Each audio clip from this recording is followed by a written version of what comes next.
Hello, YouTube, TeamAeon.com, where you may be watching this. This is Oda with Team Aeon and Cheeky Geeky. We are here. It is, the sun is setting on the west coast. It is drawing to a close, Benedict Cumberbatch's birthday. A little bit late today, but set up this. We're going to have a live stream. We are recording also this month's Cheeky Geeky podcast, which you can hear on Anchor and anywhere else that, that you can listen to podcasts with. We're going to have a movie review, and we're going to be talking about a number of different things. But let's just get into it, guys. Benedict Cumberbatch, I have been a fan of his way before Doctor Strange. There are a lot of different groups of fans of Ben. And you have your pre-Sherlock fans. You have your Sherlock fans. You have your Doctor Strange fans, like the start, like Doctor Strange. You have the fans that became aware of him when he first was nominated for an Oscar with The Imitation Game. You have those that skipped Doctor Strange but saw his cameos in the other movies. And just with so much different things coming out, it's really nice that we can all come together and celebrate this man and his work of art, and his talents. As you can see, I am a huge Doctor Strange fan, although I first saw him in Sherlock, and it was like, oh my god, you have to check out Sherlock, it's this great thing. And I was a fan of Sherlock Holmes before any of the BBC stuff. So it's one of the reasons I checked out the BBC stuff and loved Martin Freeman. Became a big fan of Benedict Cumberbatch. I'm like, yeah, I need to check out his other stuff. And this is before Doctor Strange. When I found out he was going to become a part of the MCU, I was very excited. I was curious, who he was going to play, how he was going to tackle the role. And I was very pleased with his performance. It was very, very good. And I like how he has evolved the character and didn't just make it a clone of Tony Stark, because that could have easily been done. It was a worry for me, but the writers actually handled it well, because Tony Stark and Doctor Strange, they have a similar type of backstory, rich, type of man that thinks that he can do no wrong. He's God's gift to the universe. Accident happens and superhero. So with Ben's acting ability and just the writing, it handled it very well and made it its own thing, which, I mean, if you look at the rest of the MCU, and this isn't like me slamming the MCU, because a lot of people, that's in style now. It's more that they have had a long and hard time getting away from Iron Man. That's why it's nice that Doctor Strange is so separate from him. Yeah, they shared scenes together. And don't get me wrong, I am a huge Iron Man fan. I was a big RDJ fan, and seeing him in Iron Man, heaven. But later in the live stream, because this is being live streamed on our YouTube channel, before it hits the podcast and Anchor and all that, we're going to be talking about my time in the Dallas Fan Expo, showing you guys some stuff. And then after, I am going to give you a movie review of Doctor Strange in the Multiverse of Madness. Because I got a lot of stuff I want to say about that movie. Um, but we are going to end the live stream and the podcast with that. Now, I finally, for those that haven't been keeping up, I went to the amazing Las Vegas Comic Con, and I got 3 books graded. They finally came in today. Finally. And the delivery driver actually rang my doorbell. It has been a problem. So, the Doctor Strange one right here, it was rated a 3. I knew it was rated a 3, and the reason why I got it graded, even though, well, why would you get something graded that's in that horrible a shape? It was signed, and I wanted to protect it. And I picked that comic because it was Doctor Strange. So, even though it has a low grade, it's protected, looks really nice. Unfortunately, that is the one they cracked. But I do have 2 others. And I should have gotten a second table for this. I got 2 others graded from this company that works with the CGC. Not sure why that one was graded a blue label, with just writing on it, even though these other 2 were green labeled, and that's because I didn't have a certificate of authenticity, did not get it witnessed. I had them signed and wanted to have them graded later, because a lot of this is not, oh well, I want to resell them. It's more, this is for me. That's why a lot of them, I have them made out to me. So, it's actually 2 Loki ones, because I love me some Doctor Strange, and I love me some Loki. But these, first one is a 9.6. And it is made out to me. It's green label, which basically means that they didn't verify the thing, which I've already said. The second one just says 2 names on cover, where this one says name written on cover, which I think is funny. And is Venomized Loki. I love the Venomized. Venomized Loki is cool, although I prefer the Venomized Doctor Strange.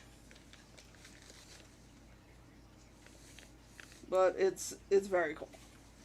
Now, the ones that I got, that I'm working on a short that will be released in the future. And these that I got at the expo graded. I would have gotten more graded. But I always have, like, I'm only going to get these graded. Here's my budget. And the others, I will find a way to protect them, or I'll get it graded later. These do not have the best grades, unfortunately, but one, actually, 2 of them I ordered on eBay just because I used to have them. Unfortunately, I lost, like, my comic collection back in the day, so I've had to reacquire it. It had the best deal. The other one it was the only copy I could find.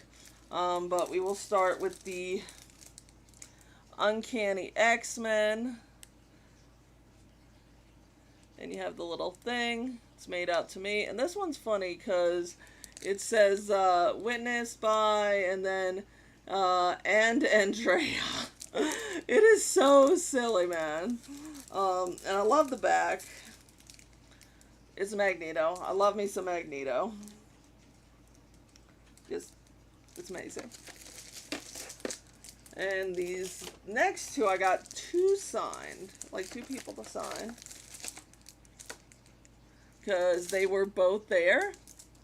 I do have the whole series. I honestly probably should have gotten the whole series signed, but I will get into why I did not bring the other 2. Because I only wanted to bring X amount, and these were the two that I wanted signed the most, because Magneto. But yeah, they were both, they were signed by Joe and Mark.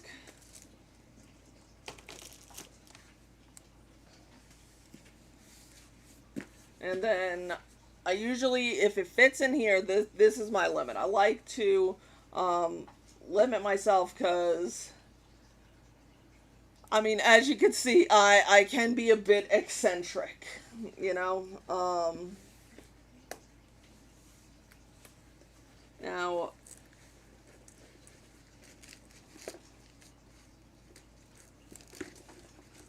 if I can easily get these out, which may be easier said than done. Okay.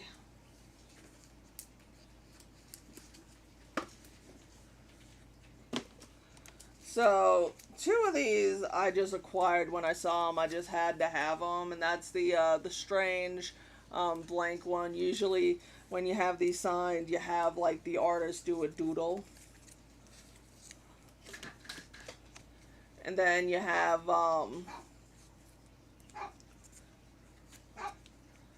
this one, which is a full screen one, which is very nice.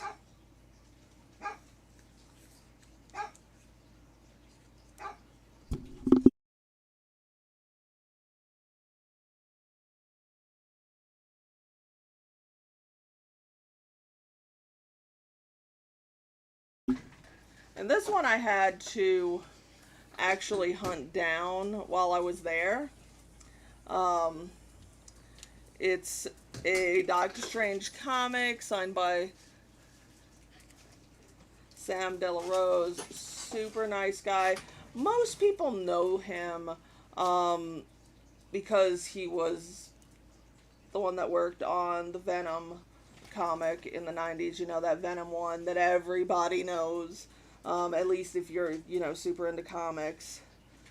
And it has Thor, has the Scarlet Witch, and he made it out to me, and he drew a little rose.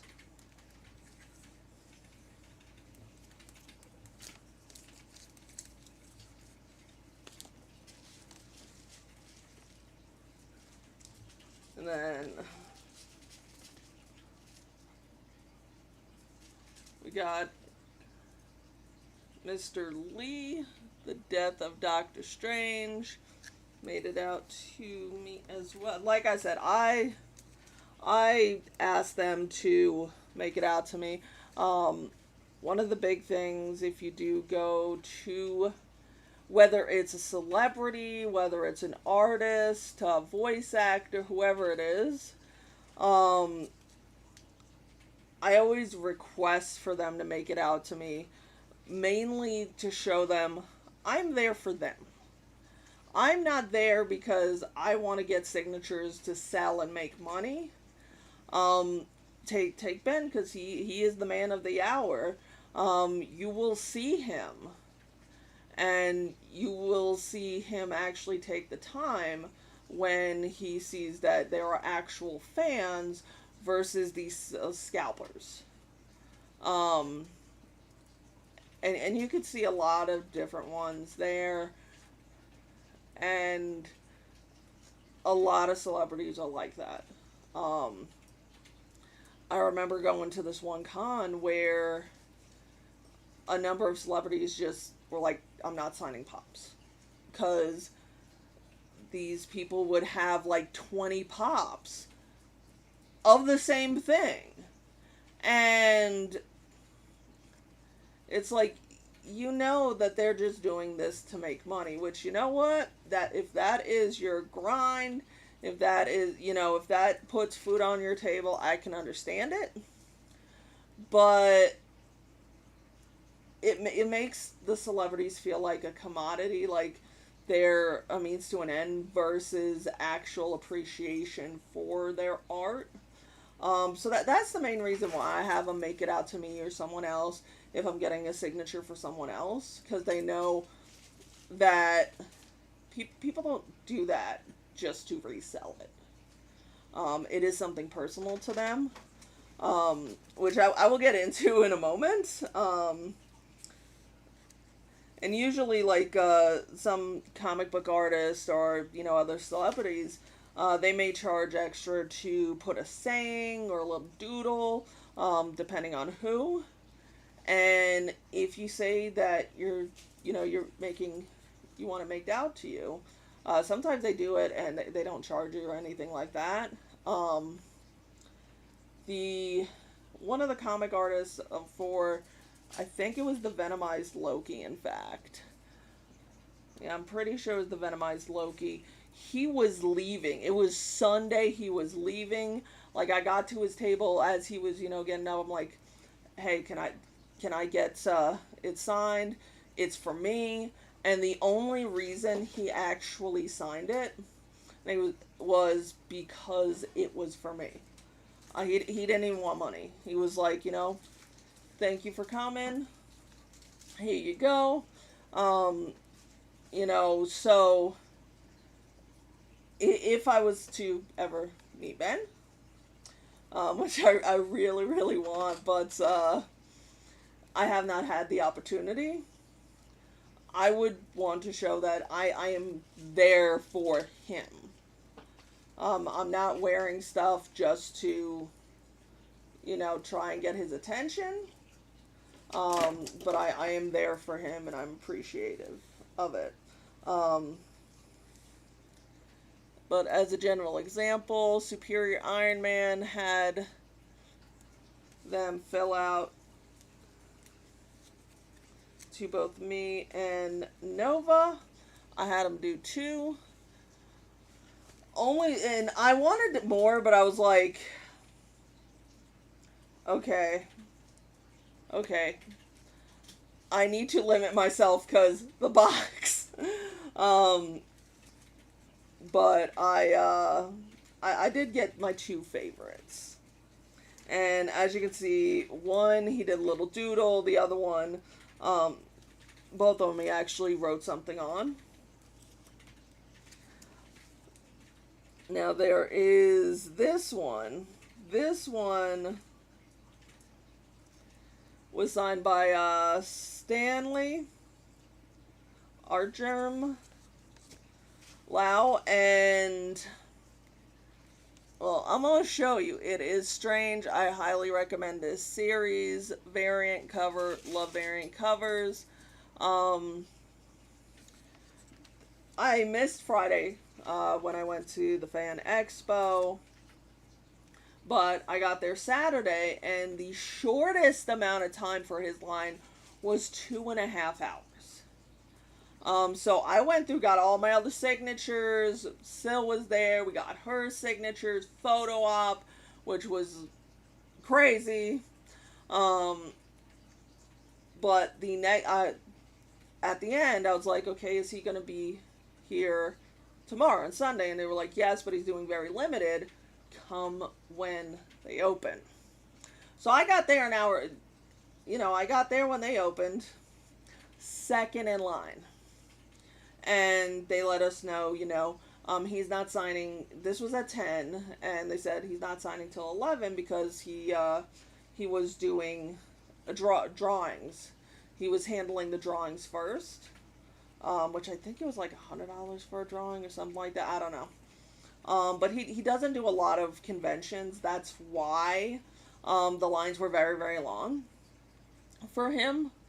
But I am so happy I was second because there was, and mind you, I was in an outfit. You guys will get to see the outfit if you're watching the live stream. But this guy behind me had like 30 plus comics because he was a real reseller, and I can understand wanting a lot of comics signed by a specific person. We are going to get into that now. But, I mean, it's got to be annoying for them. I mean, yes, it's putting money in their pockets, making that table money. But, I know that a lot of them, it's a bit disheartening as well. But we already got into that. But the reason why I'm like, I'm both judgmental and not judgmental of people with stacks of stuff is, I will admit in some scenarios I will want multiple things signed.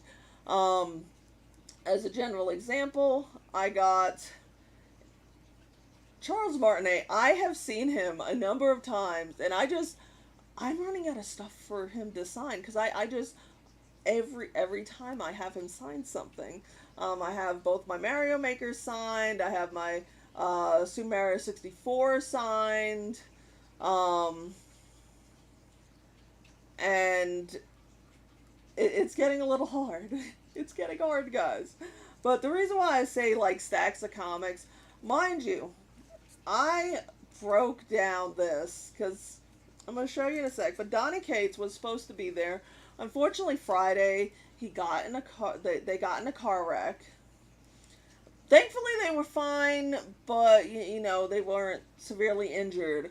But it did cause them to miss the convention. I was able to limit what I signed to 4.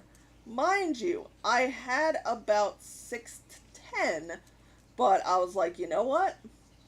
This is the stuff I want signed. This is the stuff that fits. You need to bring less. Mind you, if they were there, they all would have been made out to me. But you know, to show, yeah, they may be variants, but because I like them.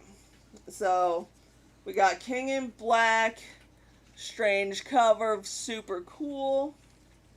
We got Thor 33, two variants, very cool. This one that's like the Doctor Strange one I showed you earlier. This cute little Thor one that has a little doodle on it.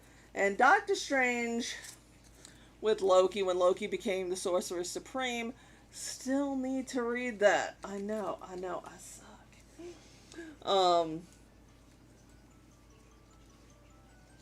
But super fun. I'm gonna get these pictures up and show you those in a moment.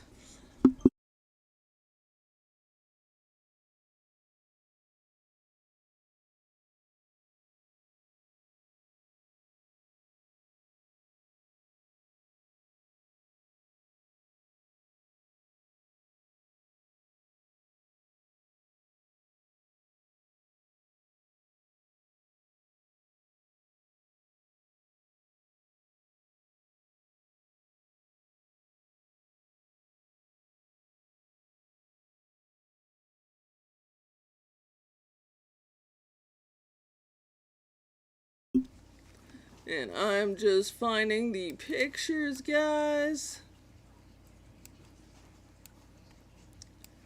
If I can get this to not full screen on me.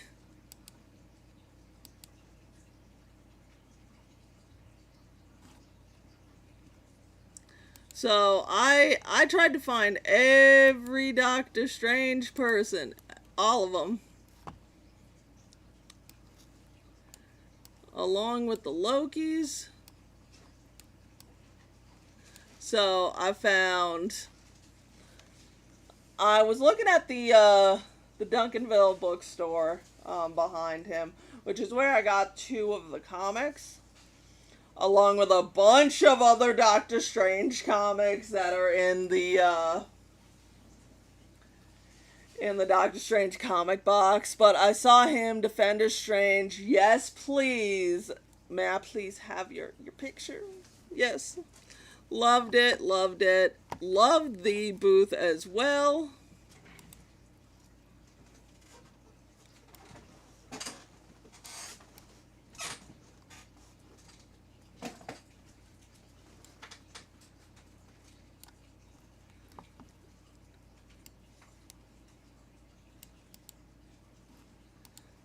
And then we have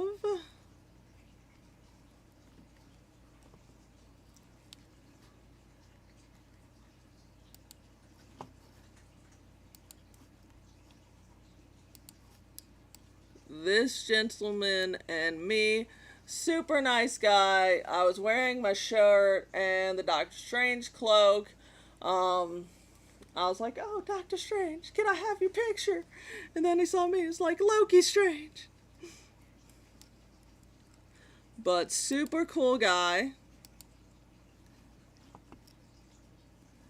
And I ran into him later.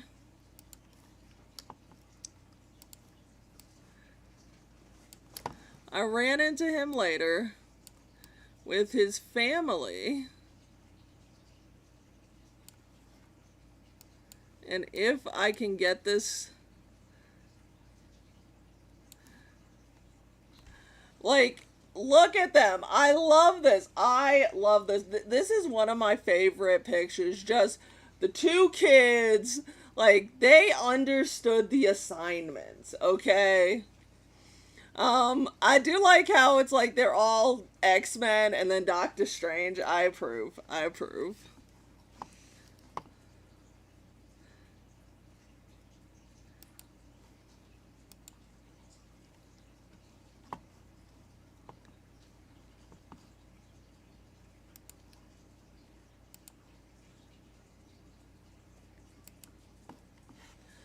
But that's all the Doctor Strange content from the Dallas Fan Expo. Got a lot of good comics. Not gonna go through them right now, because I did want to make this semi-quick. That way we can get to the main event, which is discussing Doctor Strange in the Multiverse of Madness. Yes, it's still in the plastic, because I don't know, because I have Disney Plus and I can watch it without opening it. But I love physical medium. I just love it. And you know what? If my internet goes out, well, I don't have cable, but if my internet goes out, I still have stuff to watch. So you know what? If I want to watch Doctor Strange and I have no internet, I can watch Doctor Strange. But yeah. Love this. Did not open it though. So, we need to get into some pre-stuff before we get into Multiverse of Madness. Now, we waited a long time for this movie. Long time. Like 6 years.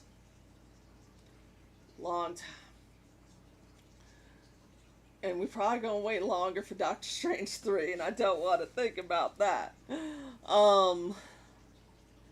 Lot of people crap on this movie, which I understand. It had a lot of problems due to filming and COVID, and with the MCU, everything's part of everybody else's story. So because other projects got messed with, things had to be worked around, reshoots. Some had a lot more reshoots and problems than others. He was supposed to be in WandaVision, because Wanda was going to be in, Doctor Strange 2, in the Multiverse of Madness. That was nixed. They admit it was nixed because they didn't want Benedict stealing the show, which, while I miss what we did not get, I can stand behind that decision. While, Elizabeth, Olsen, she can steal the show. She can stand on her own, does not need support, and have, great acting. I love her as an actress. She was great in I Saw the Light, which, if you guys have seen my Tom Hiddleston stuff, you would know that. So they didn't need Doctor Strange, but, I would have liked it. And that's kind of a reoccurring thing in the MCU, where some have not wrapped their heads around that they have their own narrative. They are taking stuff from the comics, but while some of it may be a one-to-one, they're doing their own thing, which I can respect.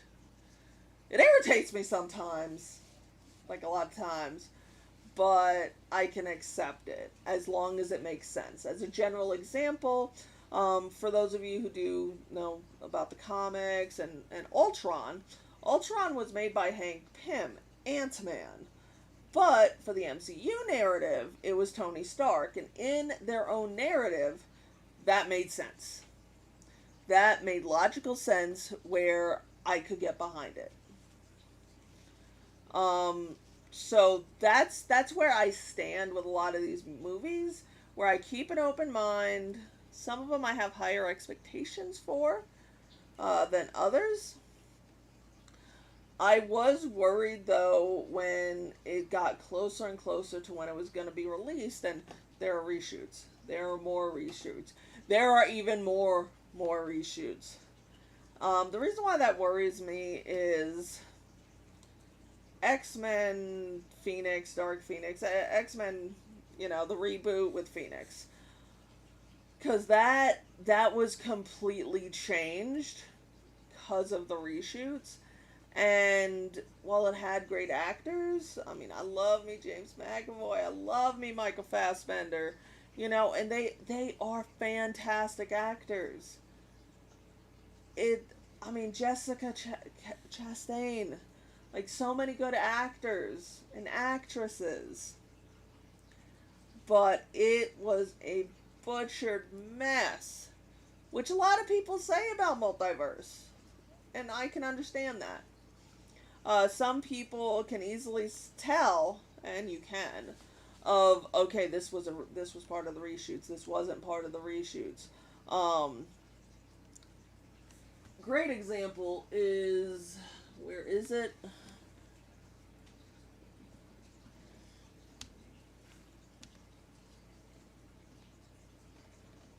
Defender Strange here, and then Sherlock Holmes Data. I told you guys, I am into Sherlock. I'm into him. But a good example is Defender Strange. All of the pictures, all of them, do not have that beard.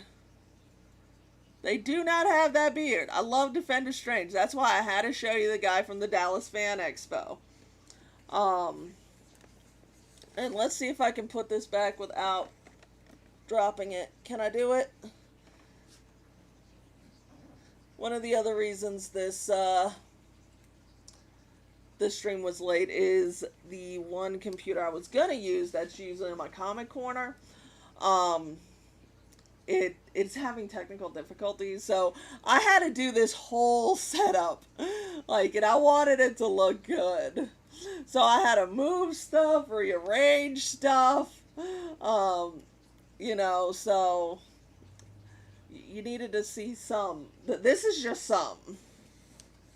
I'm not obsessed. Why would you say that? But, he had a beard. Now, mind you, I love me Defender Strange with a beard, but I would have liked to see him in that different, more comic book look. Mind you, Ben has his own look, and it looks good, but I would have liked to see, a few different ones. That's why I liked the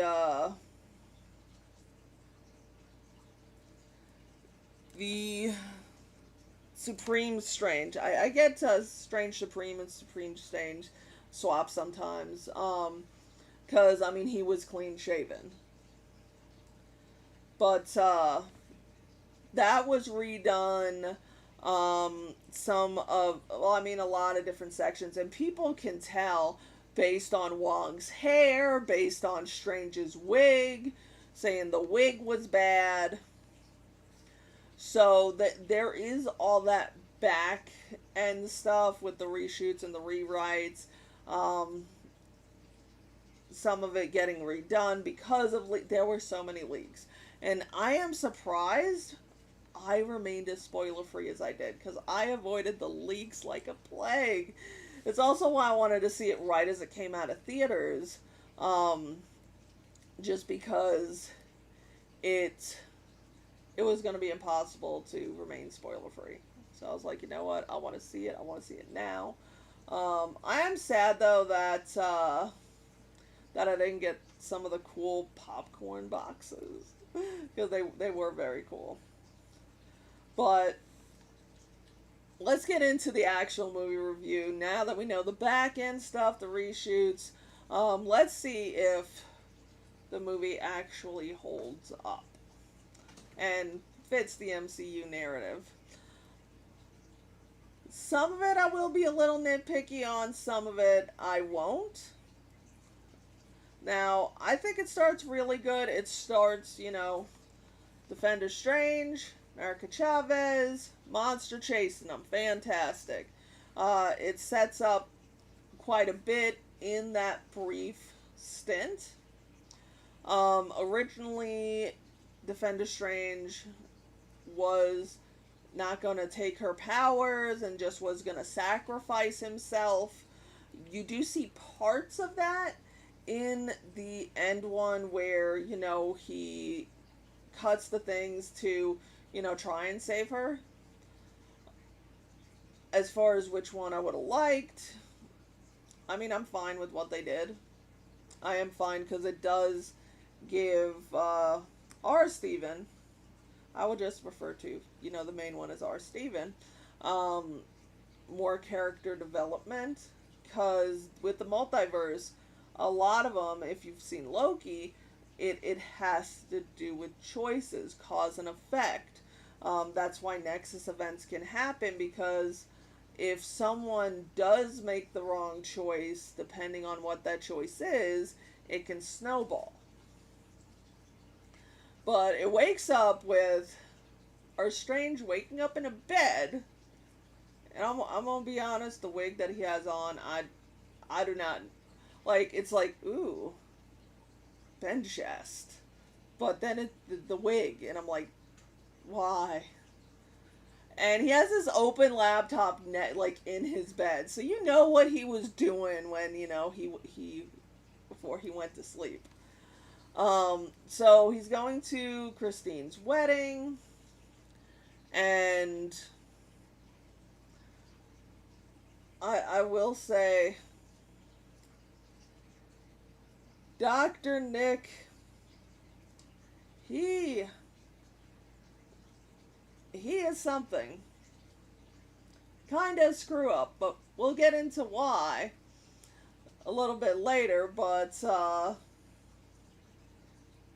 he confronted Strange, which, you know what, I understand. That part made sense, because they were work acquaintances, and Strange did show him up a lot.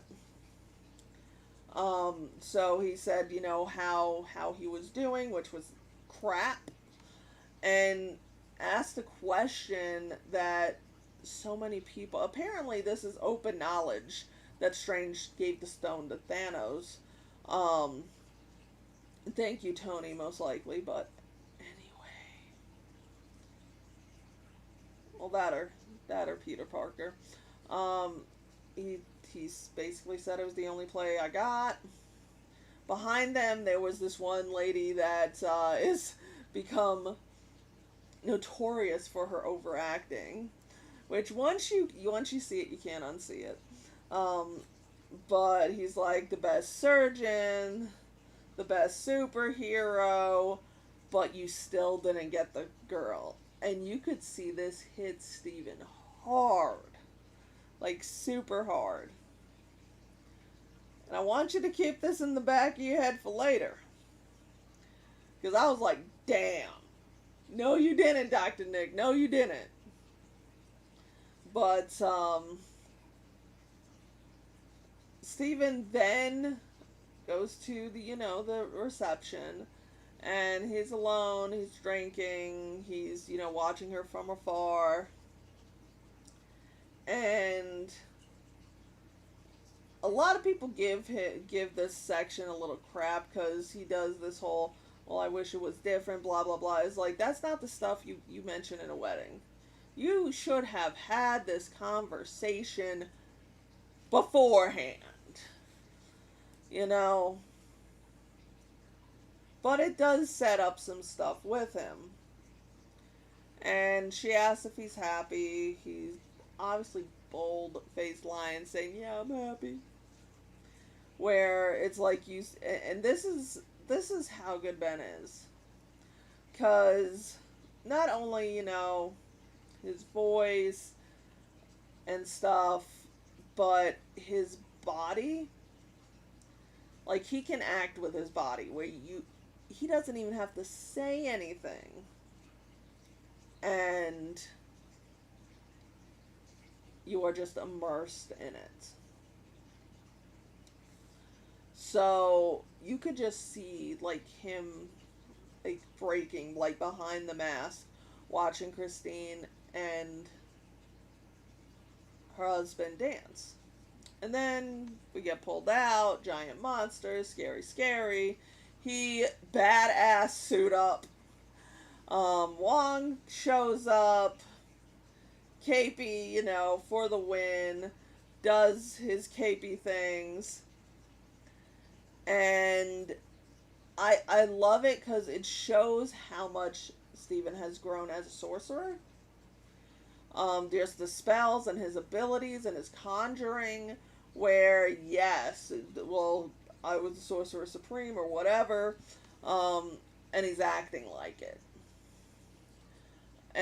But he is not humble, because Wong's like, you know, it's customary that, you know, you bow to the sorcerer supreme, and I think that Stephen is still very salty that he isn't the sorcerer supreme, where he may have been. He was sorcerer supreme, you know, beforehand, but he isn't any longer because of the whole blip thing. Which, if you watch Spider-Man No Way Home, you'll see. But they get America Chavez, they're in a pizza joint, and this is one of the things that irks me. Of the Book of Ashanti is a myth, and then Wong's like, no, it exists, it's in the little secret book you get when you become Sorcerer Supreme, and it's like, Stephen, how did you not know about this if you were the Sorcerer Supreme? So it brings into question a lot of different things. But they go see Stephen's body. Funny thing from Wong about the whole being chased by a clown. Because, oh, well, clowns are scary and all that. But, it just keeps the action going. It does keep its momentum. Where it does slow down. It does slow down. But it does keep a flow. Sometimes too quickly, but what can it do? And then we get into Stephen going in and finding Wanda. And this goes back to Ben's, you know, ability. Because the moment that she slips up, you see his face. And it's just so light that he knows that, crap, I screwed up. And it's one of the reasons I admire him, because he can do those little things. So she's like, yeah, I'm going to be coming for her, have her ready, I'm going to Comatage. Stephen goes, reports back to Wong, and we get to learn a little bit about the Scarlet Witch. But if you watch WandaVision, you'd already know it, but it's nice that they set it up in a way you do not have to watch WandaVision too much, or you don't have to watch it and you'll still get the story. Mind you, it enhances it, but it's not a requirement. kind of like Loki, although Loki I would find is more helpful because it explains the multiverse, Nexus events, different things like that. But she comes, they argue a little bit, but she's like, "I'll send you to a world where you can be happy with Christine." And that strikes a nerve with him. Like, that's when he's like, "You know what? Screw you. It's on."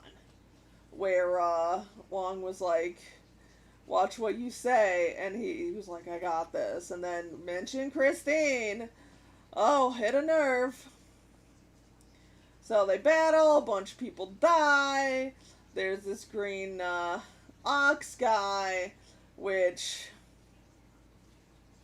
we're gonna get into him in a bit. But Steven and America flee to another universe. Well, we see a bunch of different universes, which I think are super cool. It was nice to see a lot of them. The main complaint by a lot of people, though, is we don't see a lot of different multiverses, like different worlds or universes. I mean, yeah, we got to see them in this quick sequence, but that's it. Honestly, we're only seeing, I would gauge 2.5 multiverses. We'll say, the junction point of the multiverses that you see at the front of the movie at the start. Then there's the one that they just go into. And this one is where a lot of people have an issue. Which I can understand. I can honestly understand. It is good, but it could have been so much better. This is where a lot of the leaks were coming from, speculation, different things like that. And in this Earth, Stephen Strange allegedly lost his life to defeat Thanos. And, okay, well, who's the Sorcerer Supreme? Who's guarding the Sanctum?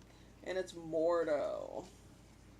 And we find out that Mordo, at least in, our Steven's universe, has been trying to kill him. Which there was supposed to be, and it got cut, where Mordo in our universe was going after the Scarlet Witch and straight gets, murdered. But they cut it so they could still have, him in the back pocket, which I actually like that adjustment. But Mordos, basically roofies them both. They wake up, they're in plastic containers, and Christine's there. The different world Christine. And this is the part that irritates a lot of us. Like, oh my god, no way, F you, all this crap.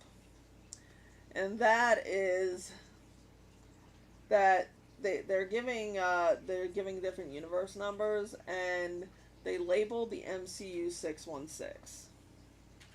Now, depending on how long you've been in the fandoms and stuff like that, that has not been the identifier for the MCU. It never has been. And now that is canon. And for those that don't know, the 616, that is the main comic universe timeline. That is the main timeline, the prime timeline, where, all this stuff happens. That's why a lot of us are pissed off. But if their narrative is 616 is just a label as main universe, and the MCU's main universe is that one, I can kind of get it, even though I don't like it. I'll accept it, even though it pisses me off. But that is not where this universe ends in ticking me off. Now, mind you, I really like this movie. I will remind you of, guys, I like this movie. I watch it a lot. Even more so than Doctor Strange 1, okay? So, for those that are like, well, why is he just crapping on this movie? No, I actually like it. I don't like some things about it, though. But anyway, they Doctor Strange then is questioning Mordo because he comes to fetch him, and first he's like, the Avengers, Hydra, you know, Shield, all that stuff, and then he says a line that got me internally squeeing, which was the Illuminati will see you now. Illuminati is one of those for the greater good type things, where they allegedly make the tough decisions. And I won't get into the comics and stuff like that, but as a general example, one of their choices was to exile the Hulk, trick the Hulk, and send him into space. Another one was to destroy a universe to protect their own during an incursion. And an incursion is where two universes are basically smashing together like atoms or whatever, and both of them are destroyed. So that is there. So the Illuminati are Black Bolt, Captain Marvel. I do like that they used the actress that was going to be, I believe, Captain Marvel, or a different character in Captain Marvel. The only reason they did Captain Carter was because she got over in What If. But I do like that idea. I do like, and she does kind of fit, because Captain America originally was in the Illuminati, but he did not like what they were doing, so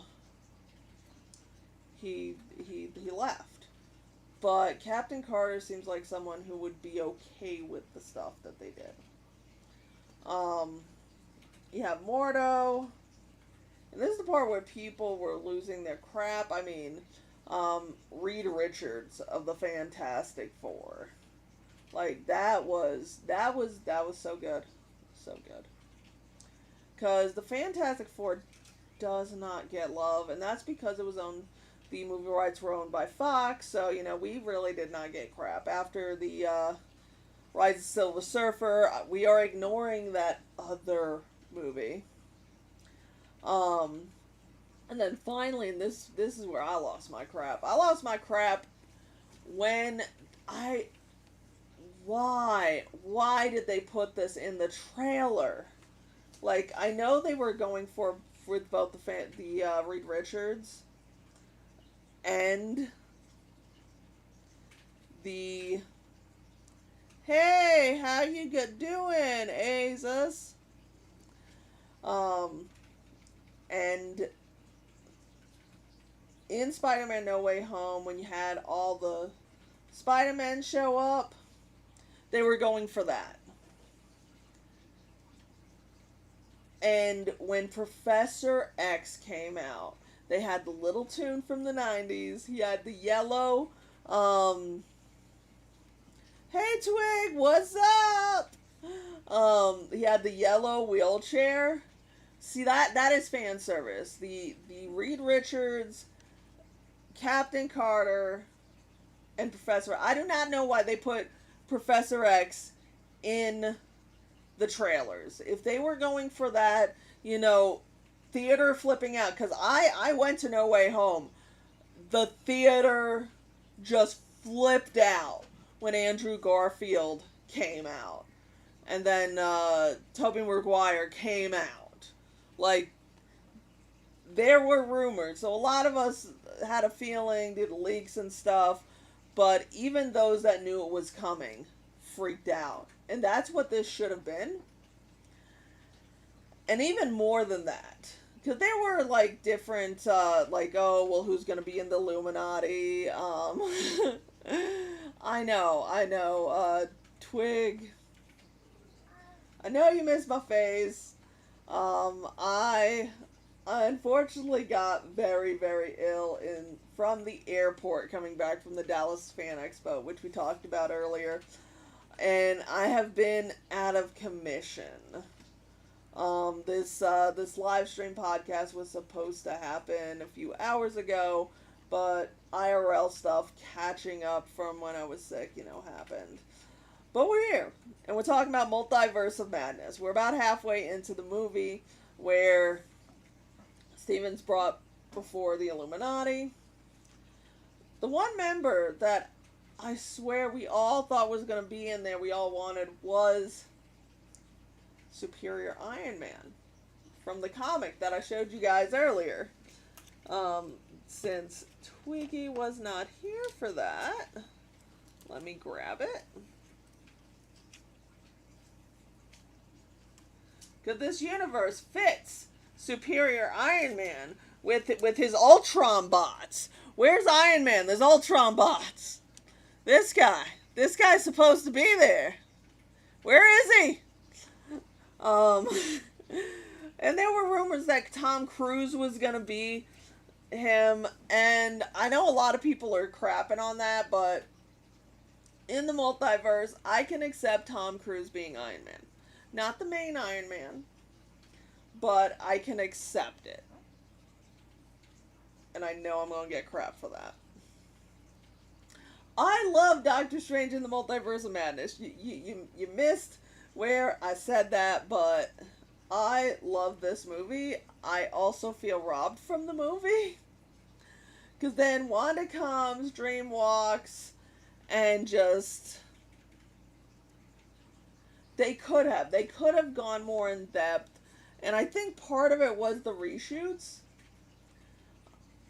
And them just trying to make it fit within where it was. Because I believe it was supposed to come out before No Way Home. But I could be mistaken. Because they switched everything around. But, I'm disappointed that Superior Iron Man wasn't there since they have the Ultron bots. Wanda kills them all in this, brutal way. And Reed Richards, the smartest man alive, Reed Richards, basically screws the only thing that could have saved them with Black Bolt. Why, Reed? Why? But yeah, they basically all get punked out. And before that is the flashback that Stephen really didn't die defeating Thanos. He was using the Darkhold, he dreamwalked, he triggered an incursion, and apparently he's gotta die. So, there is that. But you see his cloak. And from what it looks like, because Christine, busts out America, they meet up with Strange. His cloak was blasted and burnt when they were escaping the Scarlet Witch. And you see a patch, like this patch right here. Patch.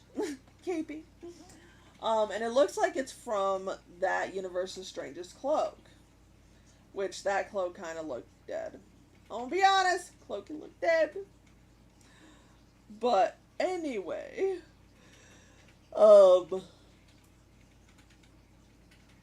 they escape to the junction, and I do like that she kinda figured out the intimate key that would have opened the junction point from Steven. And I think that he recognized it and was touched by it. Especially after how cold she acted to him at first. Like, I don't want to know. I don't want to know you. I don't know you. But they get to the junction, and for some reason they leave the door open. Why? This is some basic horror movie stupidity. Why would you leave the door that only opens with a specific item open? You could close that crap, obviously. It's basic always the one who opens hell gets killed first. Exactly. So, him and Christine. Book of Vishanti does get destroyed. If you look, you do see a star in the pages that he saw. And I do like, before we get into what happens next, I did like that he egged Mordo onto a fight. Just knowing Mordo that well. Like, it didn't matter the universe. There was a screw up, though, where um, either it was on the wrong hand or it wasn't attached to him and then it was reattached or something that Nova pointed out to me. I keep pointing that out. I know you do. Where it's all of a sudden it's no longer on his hand. Yeah. Oh wait, it's now he's doing a leg sweep because of it. Twiggy says hi. Tell Twiggy my head hurts. So, Book of Ashanti's burned. Wanda gets her hands on America. America. I do like how Ben says America in this one. But they get thrown into a world, him and Christine, that has suffered an incursion. This is the other universe. This is the only other freaking universe in this movie, which I feel robbed in. I'm not saying we needed like 20 universes. I'm saying, you know what? We could have used a few more. But I do like the 2 universes we got. This one completely screwed up. And they do find a sanctum and they do find a strange. And he is surprised, like genuinely surprised of how and why this other Steven is here. And I do like how he plays it so cool. Gets the information he needs without divulging. And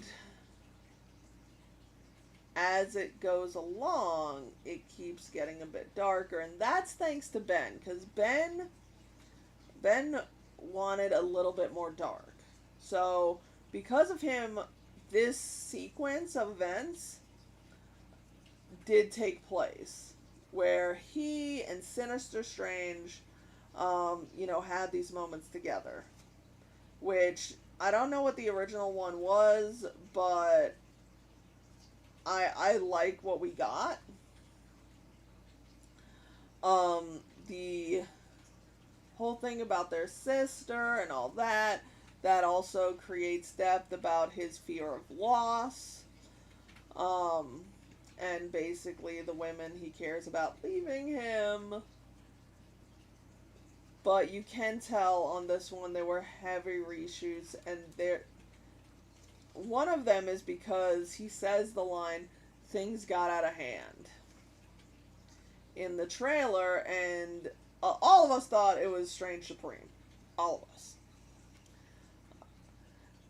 Yeah, you do need to rewatch it. You do. Loki season 2's coming. I've tried to remain spoiler free though. But instead, they removed that because fans were confused allegedly, or they didn't want to, connect the two. So they had Reed Richards do the line, which I honestly think works. But you could see the differences in Sinister Strange's hair. Like, really bad. Like, yes, you can see it with Wong.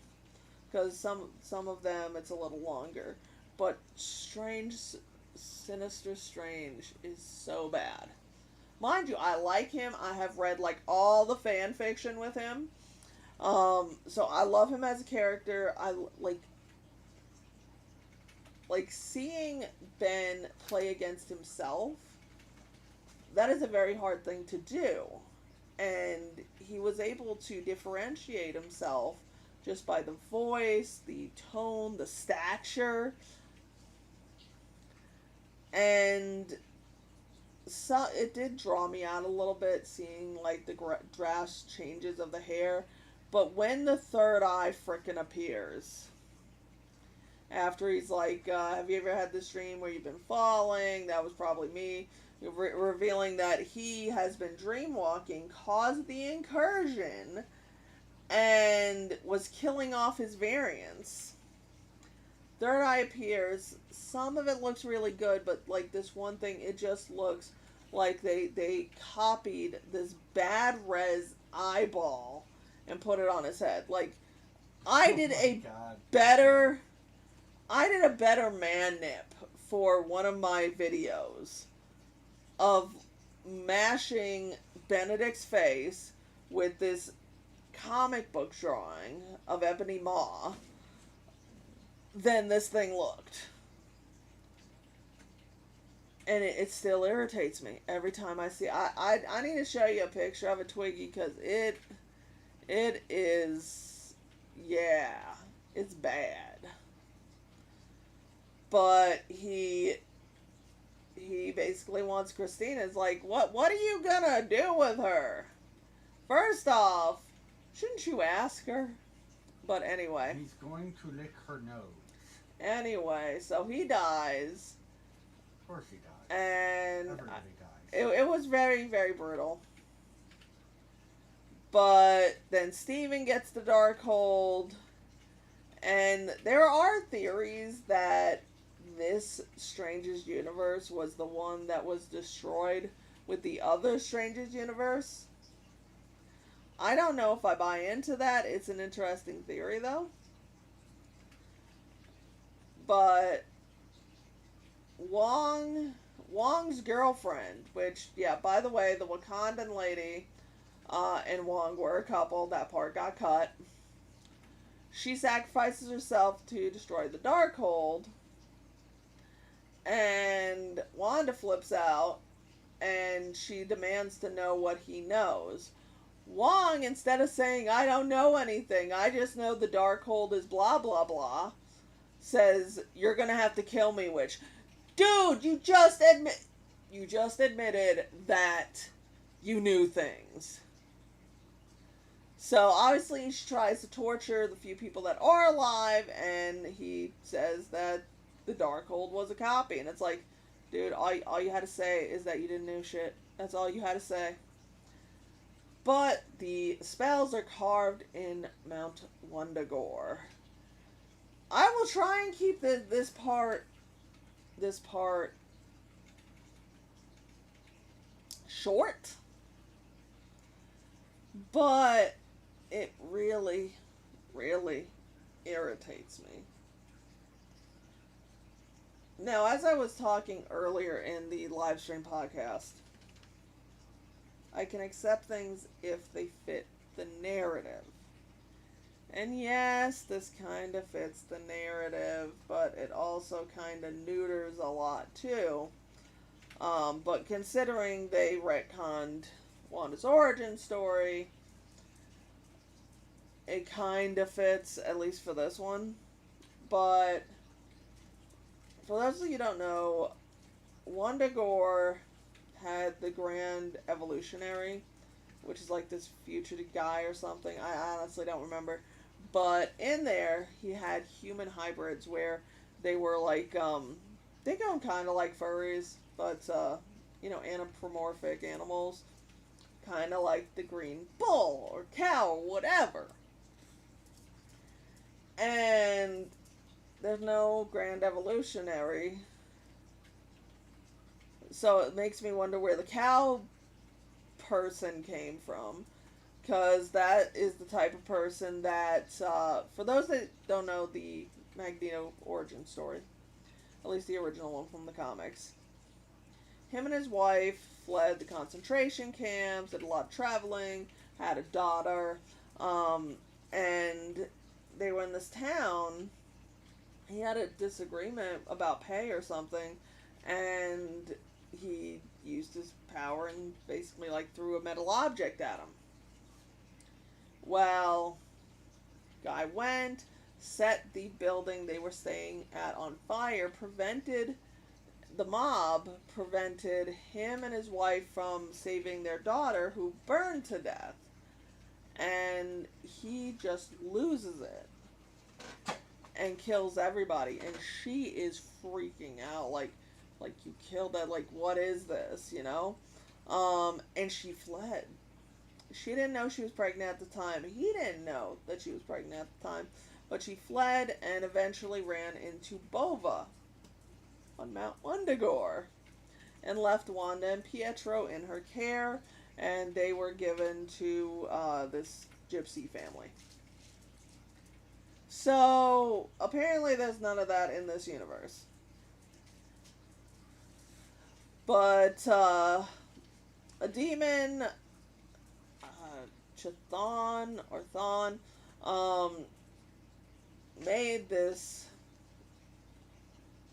place, and it basically is dedicated to the Scarlet Witch.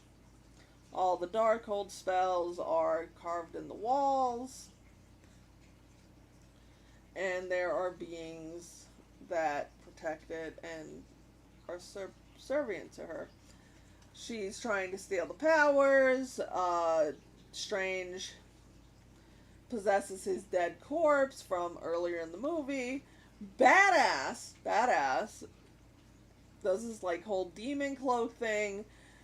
Then it gets very San Raimi, which like just the shots of Christine protecting Stephen from the demons. He goes to tell America to trust her powers and all that stuff. That she went to, her portals took her where she needed to be, which does explain towards when they were in that first universe why she thought food was free. Because she said food's free in most universes. It's weird you have to pay. Because her powers were taking her to universes where it was free so she could eat. Or she was stealing it. I don't know. But then she gets empowered Scarlet Witch. She actually does outsmart the Scarlet Witch by giving her what she wants, which was Billy and Tommy, her children. Oh yeah, she has children. And they see her for the monster she became. Then Stephen has this really, intimate moment with Christine. I think it does give him closure. And I think it gives her closure too. But that's pretty much the end of the movie, except at the end, he fixes his watch that Christine gave him that broke at the start of the first movie, and he, starts like he was gonna now live his life free of the stuff that was dragging him down, because he did grow as a person. And then out of nowhere, this third eye pops out, and then it's the end. And this part, a lot of people got pissed off at, like, why are we getting Whiplash? Where there's an end credit scene, and it's Clea, which, I mean, for those of you who do not know,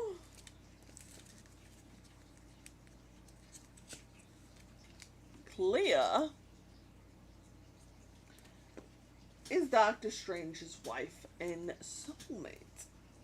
Also, apprentice who becomes Sorcerer Supreme of both our universe and the Dark Dimension. And she's like, you caused an incursion and we're gonna fix it. And I'm like, oh my god, I already ship you two. Yes, please. Please, I need you both in my life. But then he pops out the third eye like it's nothing. It's like, okay, so there better be some in between of, oh my god, I got a third eye, and, oh, I'm cool with it, let's go. And then at the end, and I didn't mention this before, but San Raimi does have a proclivity of putting certain actors in a lot of his projects. such as Bruce Campbell from, the Evil Dead series. He was in the Spider-Man one, way back in the day. And Doctor Strange cursed him because, he threatened him, which did happen kind of like, not like that, but something like that happened in the comics, so a lot of us could appreciate it. But at the end, he stops beating himself up because Strange cursed him to beat himself up for 3 weeks. And he's like, it's finally over. So I give him that. I give him that. But I mean, overall, while I wish I could have seen like the original Doctor Strange movie, what we got was not bad. It gets a really bad reputation. They do weave in the different reshoots where, yes, in some parts it feels disjointed. It's still an enjoyable product at the end, where I just felt disgusted at the end of X-Men Phoenix. Where what did I would like? It had a lot of good stuff, but what was the rest of this crap? Like you have to go take a shower And afterwards. yeah, basically I got to take a shower afterwards. I didn't feel that with this movie. I wish there was more. But I could accept what we got. And a lot of people compare this one and Ant-Man Quantumania. And I think this one, both of them get a worse reputation than they are. I think they're rather good, where some of the other MCU movies, they leave a lot to be desired. But what are your guys' thoughts on this? Because it is a very polarizing movie. But Ben carries it. Ben carries it like he carries most things. But here's where we're going to leave it off, guys. I'm going to be uploading this to Anchor for those who missed it on YouTube. We're still posting stuff for the Dallas Fan Expo. I enjoyed Ant-Man 2. I did enjoy Ant-Man 2. Well, Ant-Man 3. But for now, check us out on our social medias. Check out Team Aeon. Check out teamaeon.com.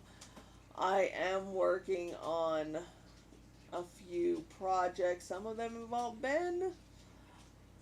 But we are trying to do catch up. Next week is going to be on Twitch. I know it's been a while. It's been a while. But guys, this is Otagu, Cheeky Geeky Podcast. See you guys next month for those that come for the podcast. For everybody else, join our Discord, and I